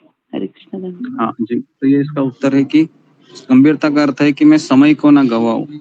समय मुझे मिला है, सारे काम हो गए, घर के ऑफिस के काम हो गए, बाहर के काम हो गए, मैं ऐसे बैठा हूँ, तो वो व्यक्ति मोबाइल नहीं लेता है, माला पकड़ता है और उसको पता है मुझे माला पकड़ने की इच्छा नहीं हो रही है ना। हम सबका ऐसा ही है। ऐसा मत सोचिए कि माला पकड़ने में खुशी होती है, लेकिन अगर हम माला पकड़ेंगे और मन को जानबूझकर हम कृष्ण के नामों में लगाएंगे तो इसका फायदा क्या होगा पता है क्या? शायद मन नहीं लग रहा है कृष्ण में, कोई बात नहीं, लेकिन मन इंद्रिय तृप्ति में तो नहीं लगेगा, मन मोबाइल में तो नहीं लगेगा, इससे तो हम बच सकते हैं। कितने लोगों को ये बात समझ में आई? जी फिंगर को रेज कीजिए। जो अभी मैंने कहा कि मेरे पास खाली समय है, मेरी इच्छा नहीं है कि मैं माला उठाऊं, है ना। मैं तो थक गया हूँ माला करते करते। अभी एकादशी के दिन 32 माला किए, बस हो गया अभी, बस। अभी शाम हो गई, अचानक मुझे ऐसा लगा कि आधा घंटा है मेरे पास, तो अभी मैं सोच रहा था कि चलो मैं माला पकड़ती हूँ, लेकिन वापस अनुभव ऐसा हो रहा है कि इच्छा नहीं हो रही है। लेकिन अगर हम जानबूझकर भी अगर लगाएंगे भगवान के नाम में, इच्छा नहीं है कोई बात नहीं, तो भले ही नाम रट रहे हम, हरे कृष्ण हरे कृष्ण हरे कृष्ण हरे कृष्ण, मुंह में झाग निकल रहा है, कोई बात नहीं, लेकिन इससे इसका सबसे अच्छा परिणाम ये होगा कि मेरा मन आधा घंटा मोबाइल में लगा के मैं और गंदगी ना अंदर लूंगा। समझ में आ रहा है आपको? हाँ, तो ये इसका फायदा है। हाँ, जो बहुत प्रैक्टिकल है आप लोगों के लिए, सबके लिए प्रैक्टिकल है। मेरा मन नहीं लग रहा है भगवान के नाम में, कोई बात नहीं, लेकिन अगर मन नहीं लग रहा है तो मैं दूसरे काम में मन लगाऊंगा, मतलब इंद्रिय तृप्ति में, जैसे मोबाइल लूंगा या फिर पता नहीं व्हाट्सएप में कोई ऐसे साइड में चला जाओ जहाँ पर अचानक मूवी के क्लिप्स आपको दिखाई दिए खड़ करके, है ना, या फेसबुक के वो क्लिप देखे छोटे छोटे, तो इस तरीके से फिर हमारा मन चला जाएगा। बराबर है। अक्सर ऐसा होता है कि माला पकड़ने की मन कहता है माला पकड़ो। कितने लोगों का ऐसा होता है, मन कहता है कि माला पकड़ो, देखो भाई 2-4 माला हो सकते हैं, प्रवचन तुमने सुना है, लेकिन जैसे एक कदम बढ़ाते हैं और मन बोलता है तुम्हारी 16 माला तो हुई है, कितना करेगा माला, हा? थोड़ा सा अपने आप को भी समय दे दो। होता है ऐसे? कितने लोगों के साथ ऐसा होता है? सबके साथ ही होता होगा ऐसा लगता है मुझे। जी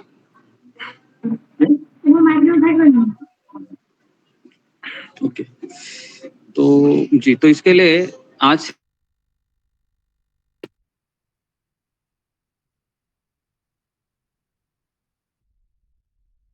गुरुजी आवाज नहीं आ रही है।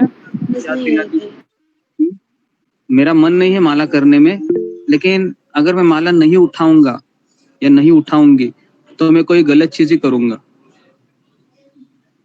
समझ में आ रहा है? ये सबको समझ में आया होगा। ये आप बहुत अच्छे बच्चे दिखते हैं मुझे, तो करेंगे ऐसी मैं आशा रखता हूँ। ओके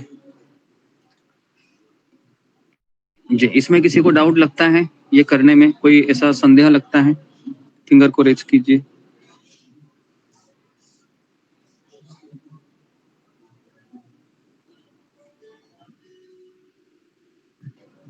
जी, किसी को डाउट लगता है? जी, प्रतिभा कुमारी, पद्मा कतारिया। हरे कृष्ण प्रभु। हाँ, मैंने क्या लगता है डाउट? क्वेश्चन ठीक हाँ बोलो। नहीं, कोई डाउट नहीं, क्वेश्चन ठीक से नहीं सुन पाए थे। क्वेश्चन मैंने ये पूछा था कि माला उठाने में किसी को प्रॉब्लम है क्या, ऐसे में बोल रहा हूँ, खाली समय है तो। जी प्रभु जी, होता है। जी, ओके। तो मुझे नहीं लगता है कि किसी को प्रॉब्लम होना चाहिए ये चीज करने में, लेकिन अक्सर ऐसा भी थॉट आता है कि खाली समय है और माला की याद भी ना आए, ऐसा होता है।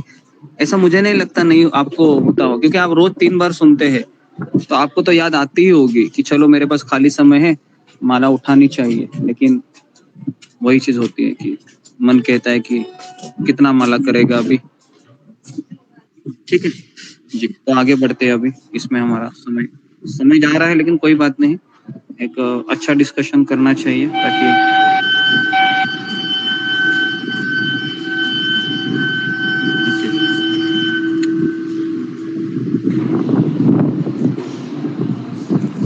नेक्स्ट है भौतिक कलमश से ग्रस्त बद्ध जीव को भौतिक वातावरण में ही कार्य करना पड़ता है। भौतिक वातावरण मतलब पारिवारिक जीवन, परिवार में ही रह के कार्य करना पड़ता है, दूसरा कोई हमारे पास ऑप्शन नहीं है। ना हम जंगल जा सकते हैं, ना इस्कॉन मंदिर जा सकते हैं, बराबर है। जहाँ हमको रहना है उधर ही हम प्रैक्टिस कर सकते हैं, किंतु फिर भी ऐसे वातावरण से निकलना ही होगा। प्रभुपाद कहते हैं कि ऐसे वातावरण से निकलना ही होगा, किंतु क्योंकि वातावरण हमें अफेक्ट करता है हमेशा, है ना। जैसे मान लो कि मैं कीचड़ में गिरा हूँ, तो कीचड़ में रहकर मैं गुलाब की तरह मुझे रहना है, बात सही है। लेकिन वो गुलाब भी लाखों में एक ही होता है ना। हर कोई फूल कीचड़ में से अपनी क्षमता को नहीं नाप सकता और कमल की तरह या कमल की तरह ऐसे खिलकर हमेशा बना रहे। तो वातावरण हमें निकलना होगा, लेकिन जिस विधि से वह ऐसे वातावरण से बाहर निकल सकता है वह कृष्ण भावनामृत है। वो कृष्ण भावना है जिससे हमको बाहर निकलना है। उदाहरण के लिए, यदि कोई रोगी दूध की बनी वस्तुओं को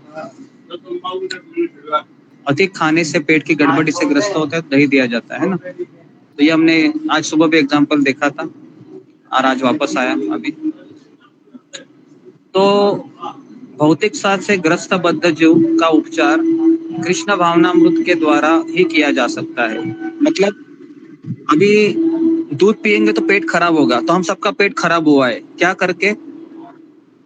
भगवान को भूलकर एक तरीके से। अभी इसके ऊपर उपाय क्या है? भगवान को याद करना, मतलब दही के जैसे। दही खाने से पेट बिगड़ा हुआ है वो अच्छा हो जाता है ना। आज एकादशी, आप दही खा सकते हैं, दूध पी सकते हैं। तो दही खाने से क्या होता है? पेट का बीमारी ठीक होता है, बराबर। तो भौतिकता से ग्रस्त बद्धजों का उपचार है कृष्ण भावनामृत के द्वारा किया जा सकता है। यह विधि यज्ञ या विष्णु या कृष्ण को प्रसन्न करने के लिए किए गए कार्य कहलाती है।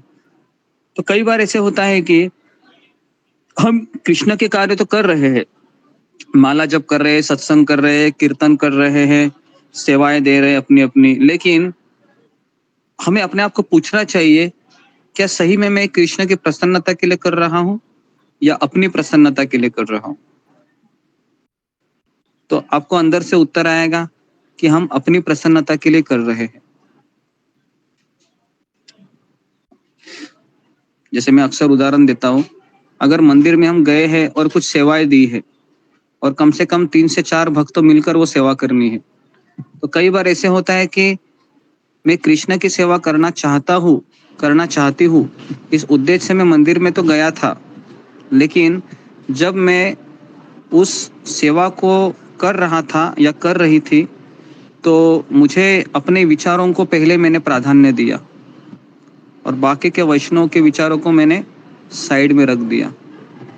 और इससे ये होता है कि वो सेवा तो हो गई, लेकिन कौन मुझे बताएगा वो सेवा कृष्ण के लिए किया या सेवा अपनी प्रसन्नता के लिए हो गई फिर? जी बताइए।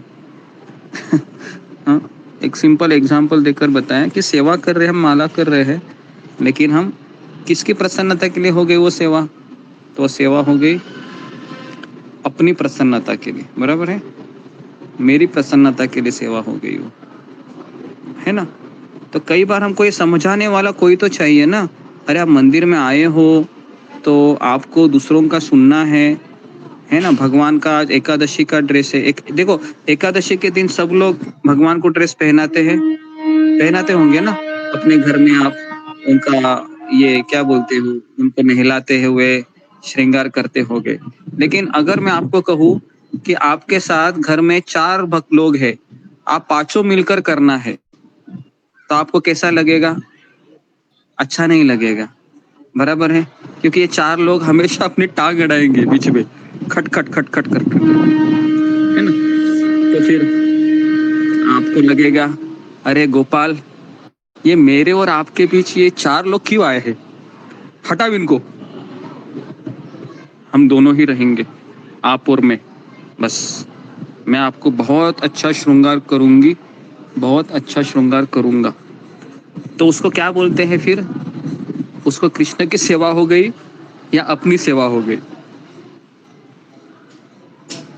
जी बताइए, शर्माइए मत। अपनी सेवा हो गई, खुद की सेवा हो गई ना, क्योंकि मैं और मेरा कृष्ण, बीच में कोई टांग अड़ाने वाला कोई नहीं है, तो बहुत आसान हो जाता है। लेकिन अभी मैं वही कहूँ कि 5 लोग करेंगे वो सेवा, है ना? गोपाल जी एक ही है, 5 गोपाल जी नहीं है, एक ही है, बराबर है? और अभी दो लोग बोल रहे हैं कि आज हम गोपाल को नीला कलर का ड्रेस पहनाएंगे क्योंकि नीला मेरा फेवरेट कलर है। और आप बोलोगे ये हमेशा बीच में टांग अड़ाती है ना? मैंने तो गोल्डन कलर चूज किया था, कल रात से ही मैंने सोच लिया था। तो फिर क्या होगा? दोनों में टकराव होगा, बराबर है? तो आप गोल्डन पहनाएंगे तो जीत किसकी हुई? आपकी हो गई। और अगर आप पिंक पहनाएंगे या आप नीले कलर का पहनाएंगे तो जीत किसकी हुई? जीत कृष्ण की हुई। आई बात समझ में? कितने लोगों को ये बात समझ में आ रही है? फिंगर को रेज कीजिए। जी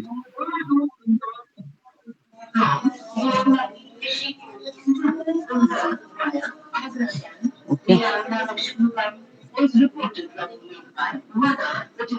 जी ओके, कम से कम 16 लोगों को ये बात समझ में आ रही है, बाकी के लोगों को नहीं समझ में आई। बाकी लोगों को लगता है कि नहीं नहीं नहीं, ऐसे कैसे होगा, मैं और मेरा गोपाल गोल्डन ही पहनाएंगे, गोल्डन बहुत चमकता है गोपाल के ऊपर, इनको क्या पता नीला कलर अच्छा नहीं होता, ऐसा कुछ। तो कई बार हमारी स्थिति ऐसी होती है, हम भक्ति करना चाहते हैं लेकिन हम इसके बीच फंस जाते हैं। मैं भी फंस गया हूँ, बहुत बार मैं फंस गया हूँ। हम जब मंदिर में रहते थे तो मुझे भी ऐसा ही लगता था कि ये लोग सुनते क्यों नहीं है, मैं भी तो सेवा करना चाहता हूँ, मैं भी तो सेवा करना चाहता हूँ, कभी भी मेरी बात नहीं सुनते हैं। लेकिन कुछ साल के पश्चात समझ में आया है इसको भक्ति कहते ही नहीं, ये तो मैं अपना ही झंडा गाड़ रहा हूँ भक्ति में। लेकिन भक्ति में अपने झंडे नहीं गाड़े जाते ये मुझे बाद में पता चला। भक्ति में किसके झंडे गाड़े जाते हैं? भक्ति में गुरु और वैष्णव के झंडे गाड़े जाते हैं। ओके जी, ये बहुत इंपॉर्टेंट चीज है। अगर ये एक चीज भी हम समझ गए ना आज एकादशी के दिन, तो आने वाले कई साल हमारे बहुत अच्छे जाएंगे, आने वाले कई दिन कई महीने बहुत अच्छे जाएंगे। कि एक चीज ही नहीं समझ पाते, सालों साल चले जाते, हमको लगता है हम सेवा कर रहे हैं, माला कर रहे हैं, जप कर रहे हैं, कथा सुन रहे हैं, प्रसाद खा रहे हैं, लेकिन किसके लिए कर रहे हैं आप? उत्तर आता है कि अपने लिए कर रहे हैं। और फिर हम सोचते हैं कि इतना सब करके भी अंदर कुछ मिठास नहीं आ रही है, अंदर कोई आनंद नहीं आ रहा है। कैसे आएगा आनंद? क्योंकि हम अपने लिए कर रहे हैं,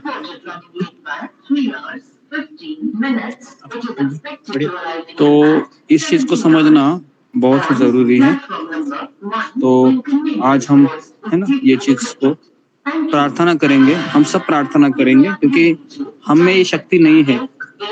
हम सब लोगों को एक दूसरे की सहायता करनी है इन चीज के लिए। साथ है ना आज एकादशी के दिन साथ मिलकर हम भगवान से प्रार्थना करेंगे कि मुझे मेरा जो आनंद है उसमें से निकलकर मैं कृष्ण गुरु और वैष्णव को आनंद देने के निमित्त बनूं, ऐसी मेरी सोच हो जाए। हे कृष्ण। तो इस तरह से हम प्रार्थना करें। पर हरे कृष्ण गुरुजी।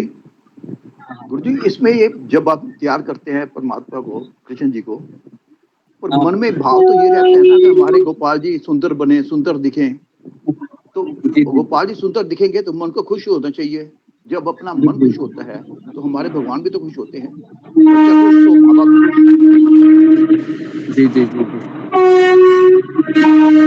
जी जी ओके। ये जो अशोक चावला प्रभु ने सवाल पूछा, ये कितने लोगों का सवाल है यहाँ पर? मुझे लगता है बहुत लोगों का हो सकता है, बताइए। जी बराबर पहचान लिया। ओके जी जी। तो 13 और प्लस 1 14 सबका ऐसा कहना है कि गोपाल जी तो मेरे हैं, अशोक चावला प्रभु कह रहे हैं। तो मुझे ऐसा लगता है कि गोपाल जी को मैं बेस्ट दे सकता हूँ, है ना, बेस्ट दे सकता हूँ। और मुझे ऐसा लगता है कि बेस्ट सेवा मैं ही कर सकता हूँ। या अगर ऐसा कुछ भाव है तो मैं वापस कह रहा हूँ कि जब तक हमारे में मैं जो चीज़ है ना, मैं मतलब अहंकार, क्योंकि हमारा है अभी तक भगवान के साथ कनेक्शन जिसका होता है ना, वह अपने से भी ज़्यादा दूसरों को प्राधान्य देता है, दूसरों को प्राधान्य देता है, क्योंकि उसको पता है मेरे से भी ज़्यादा ये जो भक्त है ना वो कृष्ण को ज़्यादा प्रिय है। हाँ मैं बेस्ट करना चाहता हूँ आपके लिए, लेकिन कृष्ण अगर आप इनके हाथों से अपने को सजाएंगे ना तो मेरी दृष्टि से शायद वो ठीक ना हो, लेकिन आपको उसका सजाना बहुत अच्छा लग सकता है। आई बात समझ में आपको अशोक चावला प्रभु? ये बात समझ में आई? गुरुजी मैंने यहाँ ये नहीं कहा कि कृष्ण मेरे हैं, मैंने ये नहीं कहा कृष्ण मेरे हैं। जैसे एक बच्चे को माँ श्रृंगार करती है बच्चे का, तो माँ को खुश होती है बच्चे को देख के। तो जब हम बच्चा खुश होता है तो माँ बाप तो खुश होते हैं ना गुरुजी। जब हम श्रृंगार करते हैं कृष्ण जी का अकेला, वैसे अगर 4 लोग हों मिलके तो बहुत अच्छी बात है, पर घर में जैसे हम करते हैं मन का भाव तो यही था कि कृष्ण जी सुंदर दिखें। हाँ हाँ और नहीं उसमें कोई गलत नहीं है, लेकिन वापस कह रहा हूँ अगर मान लो किसी, जैसा अभी आपने उदाहरण दिया मैं उसको एक्सटेंड कर रहा हूँ। देखिए अगर माँ के 4 बच्चे हैं, चारों बच्चे माँ को खुश रखना चाहते हैं, लेकिन उनमें से एक बच्चा ऐसा है जो कुछ नहीं बोलता है और तीनों भाइयों की बात सुनता है और उसके अनुसार कार्य करके अपनी माँ को खुश करता है, तो मैं आपको बताऊं उस माँ को है ना वो चौथा वाला बच्चा ज्यादा प्रिय होगा। मैं आपको बताता हूँ, है ना, क्योंकि वह तीनों भाइयों को सपोर्ट कर रहा है मुझे संतुष्ट करने के लिए। तो भाव अच्छा है, लेकिन मैं वापस कह रहा हूँ ये भाव से भी सबसे ऊंचा भाव क्या है कि हमें भक्तों का दास बनकर, भक्तों का सेवक बनकर वो जैसा कृष्ण को सजाना चाहते हैं उसके अनुसार रहना, ये कठिन है, ये मैं बोलना चाह रहा हूँ। आई बात समझ में? जी गुरुजी। हाँ ये नहीं भाव अच्छा है, लेकिन ये भाव है उससे भी बढ़िया भाव क्यों नहीं हम धारण कर सकते, ये मेरा कहना है ना। ये भाव तो अच्छा ही है एक तरीके से, मैं और कृष्ण की सेवा करूंगा ठाकुर जी की, लेकिन वापस मैं कह रहा हूँ राधानाथ स्वामी महाराज का ऐसा कहना है कि हम मंदिर में गए हैं, सेवाएं कर रहे हैं, लेकिन हम अपनी ही सेवा कर रहे हैं, वहां पर हमारे अहंकार की सेवा हो रही है, कृष्ण की सेवा नहीं हो। कृष्ण की सेवा तभी होती है जब हम मंदिर में आकर किसी भक्त का सुनकर सेवा करते हैं। इसलिए शुद्ध भक्ति का अर्थ ही क्या है, या भक्ति मार्ग किसे कहते हैं, हम किसी वैष्णव के आदेश के अनुसार कार्य करना, ना कि अपनी इच्छा के अनुसार। ओके तो ओके, तो भौतिक जगत के जितने ही अधिक कार्य कृष्ण भावनामृत में या केवल विष्णु के लिए किए जाते हैं पूर्ण तल्लीनता से वातावरण उतना ही अधिक आध्यात्मिक बनता रहता है। ओके, लेकिन मैं वापस कह रहा हूँ, इसके लिए ना कांस्टेंट एसोसिएशन और कांस्टेंट हैंकरिंग चाहिए अंदर से कि मुझे कृष्ण में मन लगाना ही है, मुझे लगाना है, मुझे 1 मिनट भी वेस्ट नहीं करना है। किसी ने आपको बुलाया तो आपको 10 बार मन में विचार आनी चाहिए, मैं इसके पास चला गया तो मेरा आधा घंटा वेस्ट हो जाएगा, मेरा 1 घंटा चला जाएगा। और फिर आज एकादशी का भी दिन है, मैं नहीं चाहता हूँ कि मेरा समय इस तरह से वेस्ट हो। इसको ऐसी भूख होनी चाहिए हमारे भीतर, तब जाके कुछ हो सकता है। ओके जी, तो प्रत्येक वस्तु ये ब्रह्म शब्द का अर्थ है आध्यात्मिक। भगवान आध्यात्मिक है और उनके दिव्य शरीर की किरणें ब्रह्म ज्योति कहलाती है, यही उनका आध्यात्मिक तेज है। प्रत्येक वस्तु इसी ब्रह्म ज्योति में स्थित रहती है, किंतु जब यह ज्योति माया या इंद्रिय तृप्ति के द्वारा आच्छादित हो जाती है तो ये भौतिक ज्योति कहलाती है। ओके, तो बेसिकली ज्योति आध्यात्मिक है लेकिन इंद्रिय तृप्ति द्वारा आच्छादित। एक्चुअली प्रॉब्लम क्या है कि इंद्रिय तृप्ति करने से, देखो इंद्रिय तृप्ति करना ये हम सबका स्वभाव है, इसमें कोई मतलब ऐसी कोई बात नहीं है, है ना, क्योंकि हमारा मन, देखो आत्मा का स्वभाव है हमेशा आनंदी रहना, हमेशा सुखी रहना, हमेशा प्रसन्न रहना। तो अभी हमारा क्या आध्यात्मिकता में इतना मन नहीं लगता है, तो जाहिर है आत्मा का स्वभाव है आनंदी रहना, तो फिर वो इंद्रिय तृप्ति करेगा ही करेगा, बराबर है। थोड़ा सा नेटफ्लिक्स में जाएगा या फिर यूट्यूब में मूवी देखेगा पुराने, या फिर कोई बॉलीवुड का एक सॉन्ग है थोड़ा सा लगाकर अपने को थोड़ा सा मनोरंजन कराएगा, या फिर हो सकता है या नहीं भी हो सकता है, नहीं हो सकता है तो बेस्ट ही है, करना ही नहीं चाहिए, बेस्ट है। लेकिन मान लो किसी को अभी ऐसा लग रहा है कि बहुत ड्राइनेस फील हो रहा है, थोड़ा सा 10-15 मिनट मनोरंजन करके आ जाते हैं, तो इंद्रिय तृप्ति करना ये हमारा एक स्वभाव है। लेकिन इंद्रिय तृप्ति कौन सी करनी चाहिए? जो कृष्ण को केंद्र में रखकर हो। तो इसके लिए कुछ कुछ मात्रा में, जैसे हमको नाचना अच्छा लगता है तो कहाँ नाचे आप? कृष्ण के मंदिर में जाके नाचे, बराबर है, शादी में नाचने से अच्छा है, ठीक है। इस तरीके से किसी को खाना अच्छा लगता है तो गोविंदास में जाए। गोविंदास पता है क्या होता है? गोविंदास इस्कॉन में गए होंगे तो गोविंदास होता है, वहाँ पर अच्छे अच्छे पकवान मिलते हैं, महंगे होते हैं, खाइए, अभी क्या करें, बराबर है। तीसरा है, अगर किसी को गाना अच्छा लगता है कीर्तन कीजिए, है ना। अगर किसी को गाना अच्छा लगता है, किसी की आवाज़ सुरीली है तो अशोक चावला प्रभु को नाम दीजिए आप, है ना। आपकी सुरीली आवाज़ हम 50 लोगों को सुनाएंगे, आपको भी अच्छा लगेगा। तो हमको इंद्रिय तृप्ति करना है तो इस तरीके से आप क्यों ना करें, बाहर जाने की जरूरत ही नहीं है, ठीक है जी।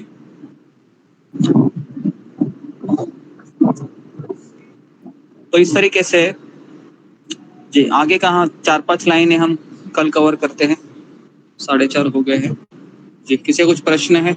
यहाँ पर मैं रुक जाता हूँ तो बोलता ही रहूंगा। हाँ जी जी, तो आज क्या क्या आज लिखा किसी ने?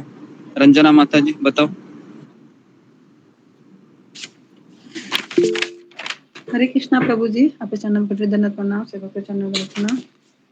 प्रभु जी थोड़ा सा मेरा बीच में छूट गया था, थोड़ा सा मैं लेकिन जो लिखा है थोड़ा बताती हूँ प्रभु जी। हाँ, जैसे आपने बताया कि मैं मथुरा स्टेशन पर हूँ और वहाँ से क्लास दे रहा हूँ, तो जैसे आप बोले थे कि जो व्यक्ति जैसे कृष्ण भावना में पूर्ण रूप से लीन रहता है तो वो तो शक्ति है, जैसे भगवान के पास जो भगवान के पास जो शक्ति मिली, तो हमें पता नहीं ऐसा क्यों होता है कि कभी कभी हम सूखापन लगता है, तो वो एक शक्ति है जो हमारे अंदर के गुणों के कारण हमें नहीं पता चलता है। तो ये बात बताता भगवान का संबंध लो चुंबक की तरह है, तो वो एकाएक जैसे मतलब जब गिर जाता है चुंबक तो उसमें मिट्टी लग जाती है, तो फिर वो कोशिश करने के बाद भी चिपकता नहीं है।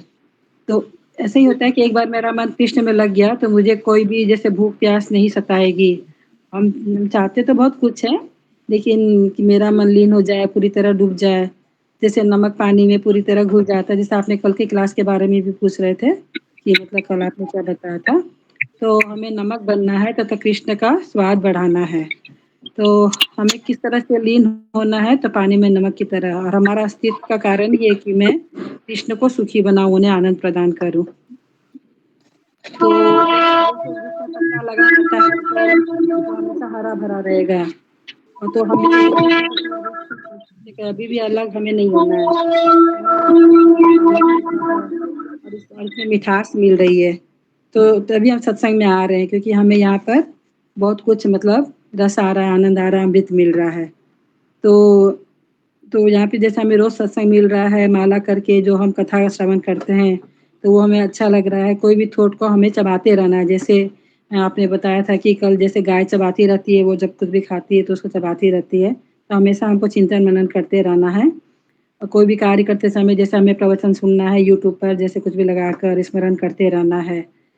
तो हमें मतलब उन क्षणों को, पलों को याद करना है जिसमें हमेशा मन मेरा कृष्ण में डूबा रह सकता है। तो जो भी रिकॉर्डिंग जैसे आपकी रहती है, तो उसे काम करते समय हम सुन सकते हैं लगातार, तो एक पन दो काज हो जाता है। तो ये बताया था प्रभु जी आपने। और तो जैसे लीन रहना, जैसे आपने बताया कि भौतिक जगत में रहना आसान नहीं है, यहाँ निरंतर मतलब वो चलता रहता है कुछ ना कुछ भौतिक जगत में। तो और सत्संग ही एकमात्र हमारा आसरा है, सहारा है, जो हमें हमेशा रिमाइंड कराता रहता है। और कोई भी जीवात्मा जब संसार में आता है तो उसे गंदगी में प्रवेश करना ही पड़ता है। तो हमारा सबसे बड़ा दुर्भाग्य ये है कि हम जानते हुए भी हमें बार बार उसी कीचड़ में जाना चाहते हैं, जैसे भौतिक कर्म से ग्रस्त हैं। तो जैसा आपने पूछा कि बद्ध जीव किसे कहते हैं, तो हम सभी बद्ध जीव ही हैं। तो बद्ध जीव का अर्थ है कि 90% माया में कोई है, तो कोई 80% कृष्ण में है, तो 20% माया में रहता हो। तो वो हम खुद समझ सकते हैं कि हम कितनी मतलब माया में और कितने कृष्ण में हैं। तो बद्ध, जैसा आपने पूछा फिर कि बद्ध जीव मुक्त जीव कैसे हो सकता है, तो बद्ध जीव मुक्त जीव हो सकता है कि जब हम जीवन भर ये सब 3 चीज़ों को फॉलो करेंगे, तो हम बद्ध जीव जैसे मुक्त हो सकता है। जैसे बहुत लोग ने जवाब दिया श्रवण कीर्तनम स्मरण धैर्य निष्ठा निश्चय जैसे सब करके। लेकिन आपने बताया कि सिंसियरिटी, जैसे अशोक चावला प्रभु जी ने बताया कि सिंसियर होके, सीरियसनेस और अपनी इच्छाओं का त्याग करके प्रामाणिकता मतलब रहना है, गंभीर रहना है। और भगवान तथा गुरु को प्रसन्न करने का मतलब है कि और कोई भी इच्छा नहीं रखना चाहिए, हमें छल कपट नहीं करना है। ओके जी जी, यहाँ पर रुक जाइए। ओके धन्यवाद। ठीक है ठीक है।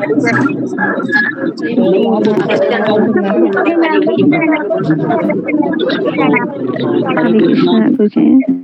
हरे कृष्णा। गुरुजी हरे कृष्णा गुरुजी धन्यवाद।